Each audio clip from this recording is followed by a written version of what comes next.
Good afternoon, everybody. Hopefully, everyone is having a wonderful weekend. My name is Karli Barnett. I'm here at the First Alert Desk, and we want to give you a look at some of your top stories for your Sunday. We've had our afternoon meeting, we've sent our crews out, and we are preparing the newscast for later on this evening. We plan to have a 6:30 newscast on CBS, as well as an 11 o'clock newscast on CBS. Or if you'd like to join us at 9 and 10 on Peachtree TV, we'll see you there as well. And this is just a reminder, you can watch us wherever you are. If you're not at home, you can always stream us live on our website, atlantanewsfirst.com, or you can download our First Alert weather app. You can get notifications to the weather that way, or if you have our news app, you can get those breaking updates and watch us live there as well. So whether it's in the palm of your hand, on your desktop, on your television, Atlanta News First definitely wants to make sure that we have you covered to get you the news that you need to know. So we have sent our crews out for the day to start working on some of our top stories. And one of those is one now that we've been following for quite some time. This has been a lengthy investigation leading up to this point. Let me make sure that I have our correct video up here. So this is the investigation into former President Donald Trump. Now, we have known that Fulton County District Attorney Fani Willis has been looking into his alleged interference in the 2020 election. So witnesses are getting notification that they will have to testify this week, ending a 2-year probe into the former president. As we said, District Attorney Fani Willis has been investigating Trump now for 2 years, probing to see if he or any of his supporters attempted to subvert the 2020 election here in Georgia. As you've seen downtown, you may have seen some of those blockades going up. You may have seen traffic being diverted if you ever are in the area near the Fulton County Government Center or the Fulton County Courthouse. We are told this is potentially why that would be the case. Now, we have reporter Yasmina Alston. She's going to be live with more on this tonight. We have confirmed at this point at least 2 witnesses that have been called to testify on Tuesday. Those include former Lieutenant Governor here in Georgia, Jeff Duncan, and he will be speaking to that. He had confirmed via Twitter. We also have independent journalist George Cheedy said in a tweet that he has been called to testify. Yasmina is going to be speaking with Cheedy directly today. We have interviewed him before. However, this is now with the news that he has confirmed that he has been called to testify this upcoming week on Tuesday. So we have a lot of eyes on Georgia, a lot of eyes on Atlanta right now as we continue to look into this and see what potential indictments could be coming down either for the former president or some of his supporters. Again, 2 confirmed testimonies so far. We know that former Georgia Lieutenant Governor Jeff Duncan announced that he was called to testify Tuesday, as well as this independent journalist, George Cheedy. He is based out of Atlanta as well. So we are going to continue to follow all of this. And this has been something that we have reported on extensively. If you'd like a little bit more background into the investigation, if you want to read more up on it ahead of the news this week, we have all of that information for you on atlantanewsfirst.com, as well as through our app. So this is another story that has eyes on it from all across the country. Unfortunately, we have new information regarding the wildfires in Maui, a just staggering death toll as we see the devastation there. Looking at some images now, the historic town of Lahaina was just absolutely decimated, and we reported last night that it could cost upwards of $5 billion to fully repair everything that was lost. And we now know that the death toll climbed to 93 people. This is from the wildfire that raged in this historic Maui town. Authorities warned the effort to find and identify the dead is still in its early stages, so sadly they do expect that number to climb. This blaze is already the deadliest U.S. wildfire in more than a century. So this is just not the type of news that we like to deliver, but we do want to touch on the fact that there are supporters out there. There is help out there that is headed to Hawaii, and some of that help is from right here in Metro Atlanta.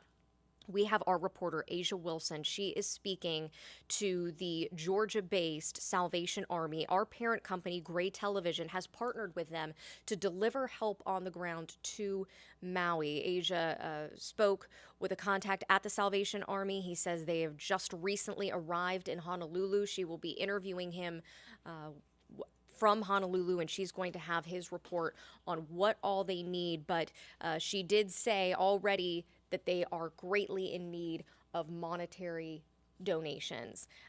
This is also the Red Cross that is helping out, and so we see all kinds of support taking place. In fact, even from our Atlanta Braves, our reporter Joshua Skinner touched on that for us, and we're going to play that story for you now.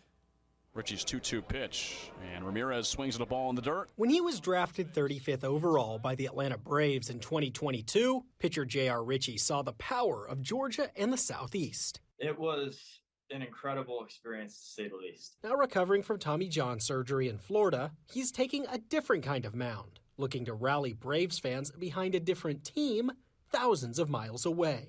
It's not necessarily about how much we raise. I just want to raise awareness. Ritchie has deep ties to Maui and Lahaina, which have been devastated by wildfire in recent days. He's lived there, trained there, and played baseball there. Now, his heart is there too. What is the feeling that you get when you see the devastation for a place you care about so much? It's indescribable, honestly. Ritchie is working with the Maui-based baseball training facility Hitter's Paradise to raise funds that will go directly to providing the essentials to those who need it. It's a lot worse than it seems. People are running out of clothes, running out of toiletries, toilet paper, diapers. In just over 24 hours, he's raised more than $8,600 through a GoFundMe. The Braves minor league affiliates are stepping up as well. They're collecting donations of clothes, food, whatever it may be. Well, let me turn my mic back on. That was reporter Joshua Skinner there, touching on just one of the ways that someone here is stepping up to help. And I did want to clarify that our reporter Asia Wilson is going to be speaking to the Georgia-based Red Cross that is currently in Honolulu, and it is our parent company, Gray Television, that is partnered with the Salvation Army. But that just means that there is more help, more aid that is being sent to those who live, work in Hawaii, and we are going to continue to update you on this as we continue to receive any reports of damage and hopefully more news of survivors that are located. I want to take you now to our website, actually, because this is just a story that we have seen people step up in such a big way.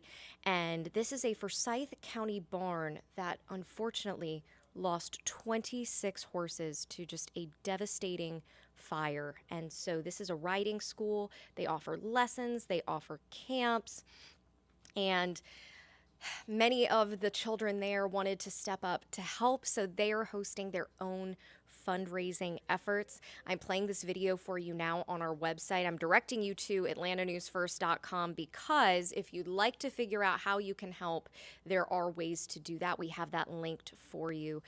This is just such a heartbreaking story, and it's nice to see that people are stepping up and rallying around this barn and writing students there like Piper Martin. She says it was her idea to start this lemonade stand to get as much support as they could. There is also an online fundraiser that has already raised upwards of $50,000. That just goes to show you Blue Springs Farm in Ball Ground, Georgia. They have really impacted a lot of lives with their riding school, and now the community wants to give back to them so that they can replace that barn, get the lessons back up and running. Unfortunately, they'll never be able to replace the animals that meant so much to so many people there, but this is just one step in finally rebuilding and getting back up off the ground there. So just a heartbreaking story now with a little bit of hope there to see these children of this riding school rallying together to try to raise money. So these are just a few stories that we are working on this evening. We still have plenty more news still ahead. We hope you will join us tonight at 6:30, 9, 10, and 11. And as always on AtlantaNewsFirst.com, where we will continue to update you. Meteorologist Cutter Martin, he's going to have more on your forecast later tonight. I'm going to go ahead and tell you you're going to want to tune in for that because we do have some really striking heat that is going to affect us particularly tomorrow. So as you head out to work tomorrow, if you work outdoors, if you have any outdoor plans, you're going to want to listen to this because you really want to stay safe, stay hydrated, because that heat is going to be brutal. Feels like temperatures in the triple digits. I mean, right now it's looking absolutely beautiful outside, nice and sunny, but that sunny weather is definitely going to give way to quite a lot of heat, and we want to make sure that you are prepared for that. So we appreciate you joining us here on the First Alert Desk.